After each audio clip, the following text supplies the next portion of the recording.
Hello, everyone. Welcome to the Barbell Baddies podcast. I'm your host, NPC wellness competitor, Marisa Beltran. On this podcast, we'll be talking about fitness, bodybuilding, mindset, self-belief, and all things in between. If you're a person who's interested in going to the gym, wanting to learn more about bodybuilding, and want to create better habits to achieve your goals through self-belief and mindset, then you're in the right place. Let's get into today's episode. Today's episode is titled, Underdogs Can Win.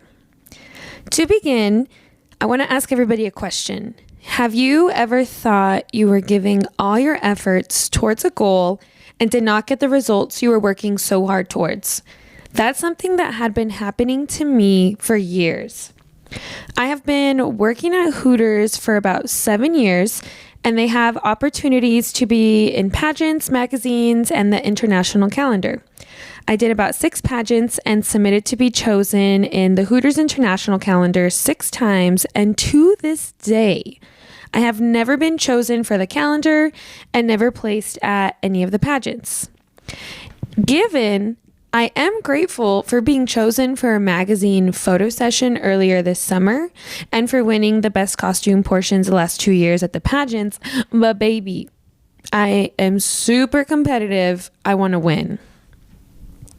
I want to share a personal story. It's honestly like there's a little bit of shame tied to it and it's kind of cringe and not a lot of people know about it, but it's still just honestly embarrassing, but now looking back, it's just a lot of reflection and a lot of growth that has happened since then.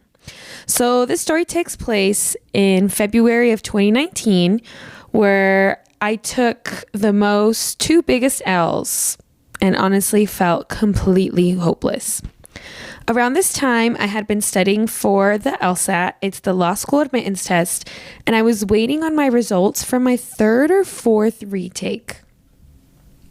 On the day I'm waiting for the LSAT results, I'm also participating in my 2nd or 3rd Hooters pageant. I was living with my parents at the time, and so also at that time, my brother and my sister were there, and they were waiting for the results right beside me. The results came in the morning. We opened the email together, and my brother and my sister, they just see 3 numbers and are so excited. And they're like, did you get the score you needed? Like, you're going to law school? As they're asking me these questions, I take a long pause. I'm looking at these 3 numbers. And for the 3rd or 4th retake, after studying for about 2 years, this test score came back lower than the last. I have been wanting to be a lawyer almost my entire life. I remember in 5th grade, 4th grade, they're asking me what I want to be. I want to be a lawyer. I want to be a judge. Like, it was always those 2. And, getting a good score on the LSAT is the first step. I tell them that my score went down and I wanted time alone. I go to Safeway and I buy the most expensive watermelons ever. Not because I'm bougie like that, but because they weren't in season. And I place them on like those buckets that you get like at Home Depot and stuff.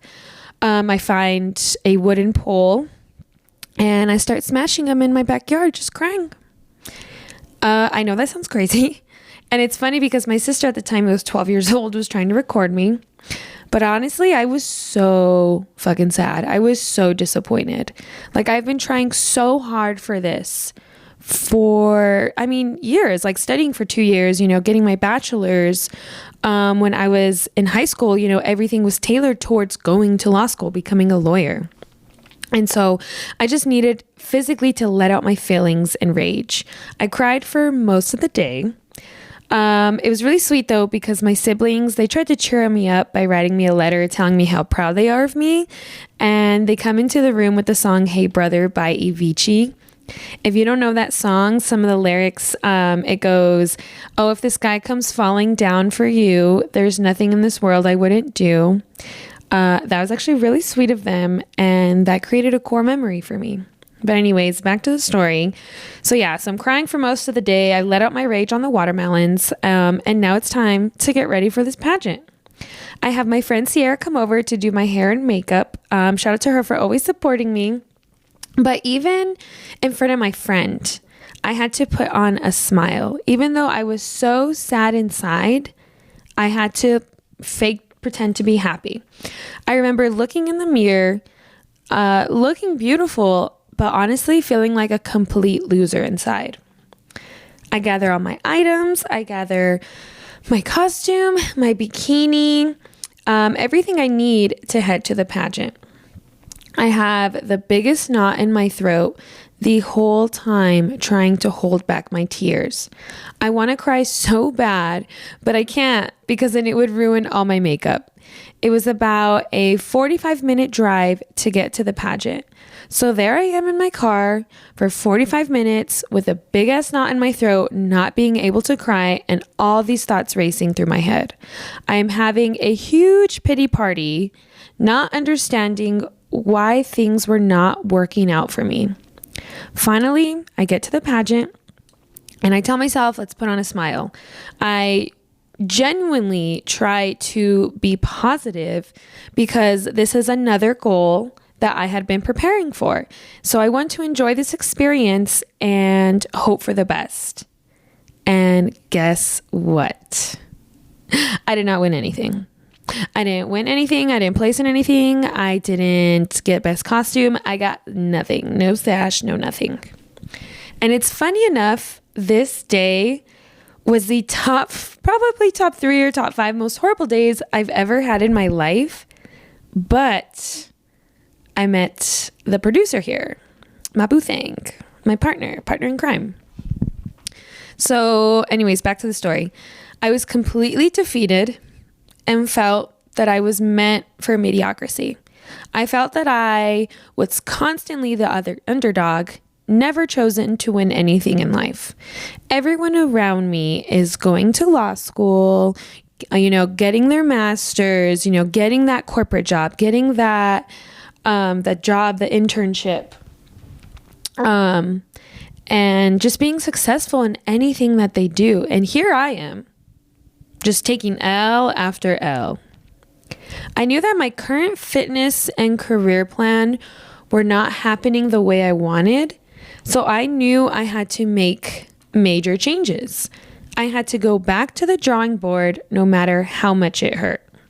I had to change my habits. I had to change what I put in my body and create big life changes to achieve my goals because the current plan was not working.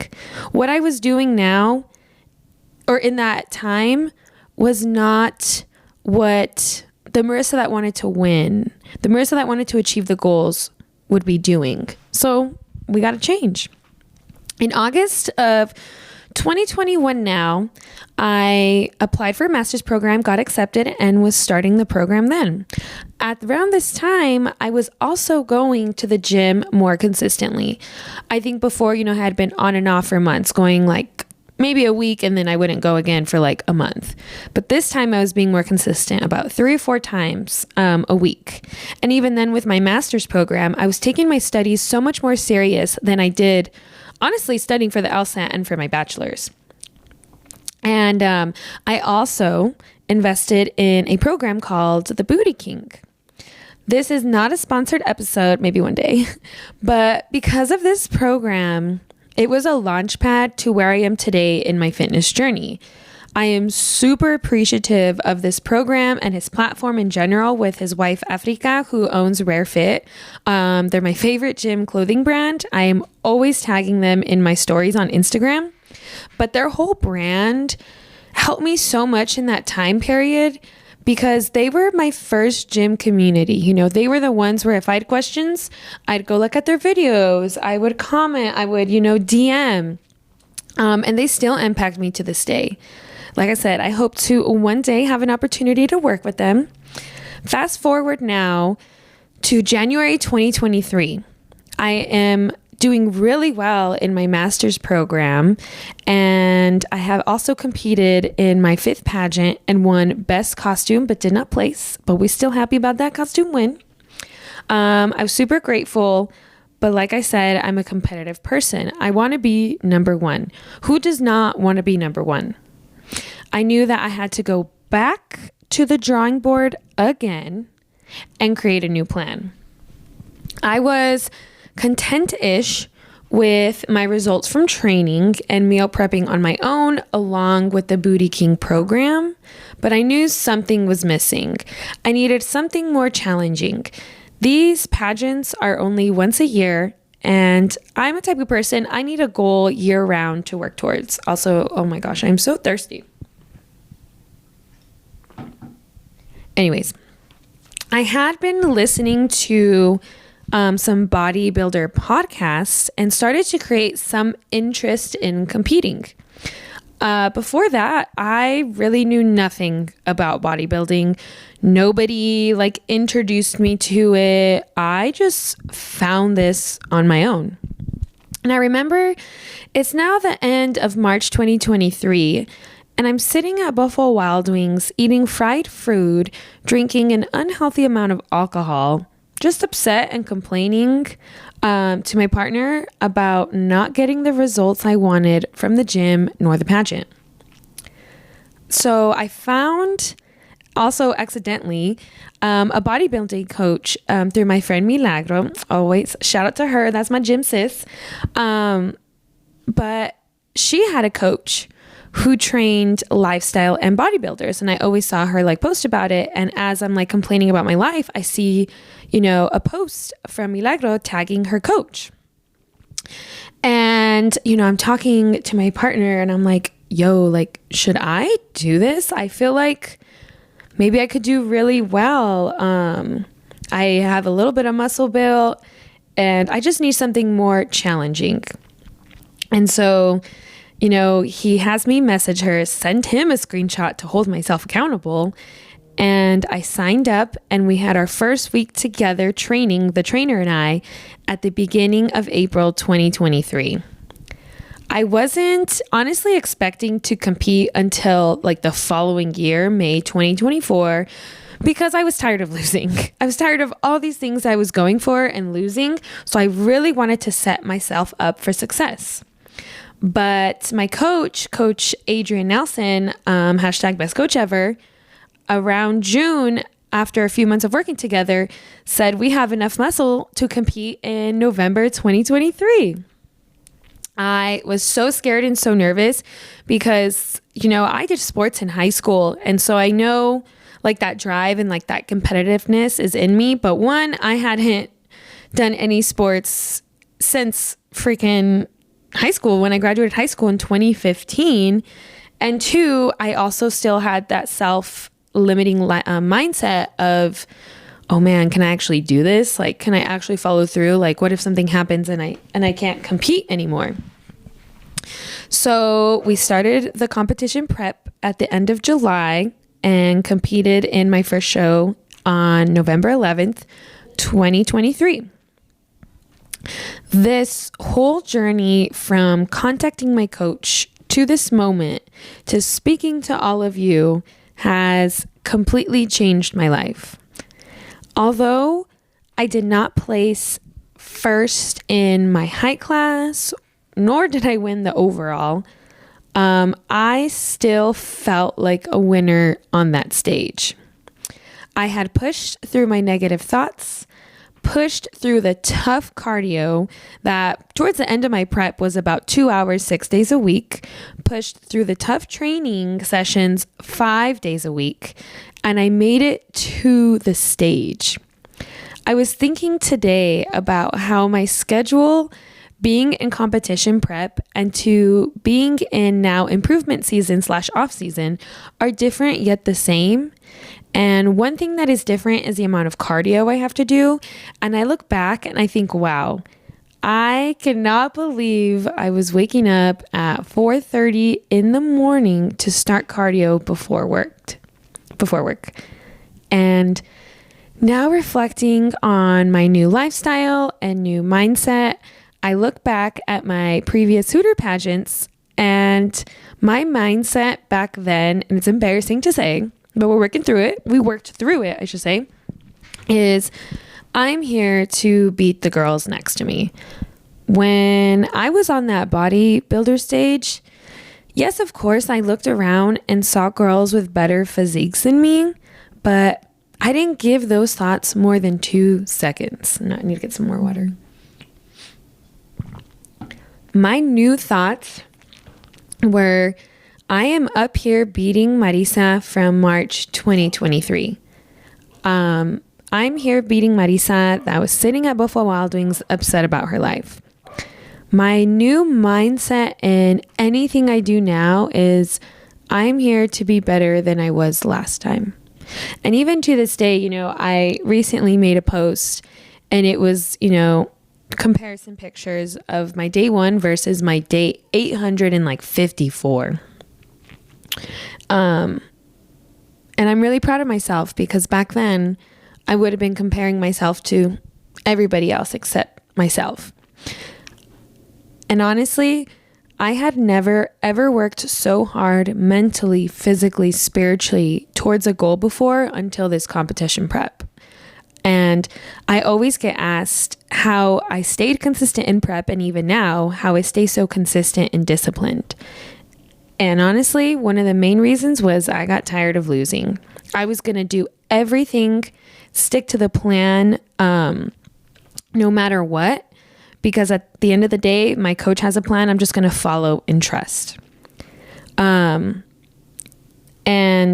at the end of the day, like I said, I was just tired of not tapping into my potential. I was tired of not getting the results I wanted. And I knew I wasn't worth more than last place. If anyone listening is working towards a goal and you can't seem to get the results you want, keep motherfucking going. Whether that be career, body, mind goals, anything. Go back to the drawing board as many times as it takes if this is something you truly want. It's not about who around you is succeeding. It's not about even accomplishing or succeeding something in a certain time frame. It's all about, am I better than I was last time? You are worth that promotion. You are worth whatever goals you are chasing. You are a winner. You just have to take that first step and keep pushing. Don't ever give up. Don't ever give up on yourself. You are more than deserving of your heart's desires. You have to break that cycle of not getting what you want. Remember, underdogs can win too.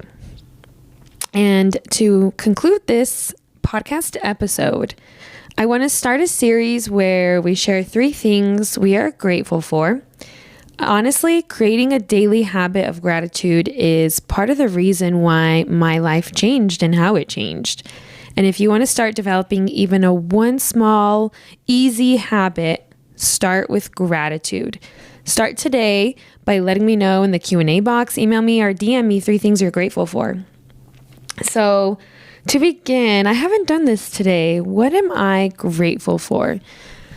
I feel like I'm always going to say this, but I'm always grateful for like my friends and family and like my community's health. I know that I can call my grandma, I can call any of my friends, I can call my partner, I can call my sister, and they're going to pick up. And not as in I'm this high and mighty person. They'll always answer when I call, but it's that they're healthy enough that they can answer. They are healthy enough where we can meet up, that we can, just catch up. That's one. Number 2, I would say I am really grateful. I might always say this too for my car, for my transportation. I found out recently that the transmission that I have in my car, on average, they start to not work anymore at about 150,000 miles. And my car has almost doubled that. And I'm a commuter. I commute about 45 minutes, 5-6 days a week. So really grateful for that. And lastly, I would say, I don't even care if this sounds like cringe, but I'm really grateful for like my partner, my boyfriend. He has always supported me through all of my cringiest moments. I don't even really want to say that. It's just, he's just always supporting me in like anything I ever want to do, even if it's something we've never done before, even fathom the thought of doing. So grateful for the support. So I think that this will conclude today's podcast. Thank you for listening to the first ever episode of the Barbell Baddies podcast, and we'll chat again next week. Bye.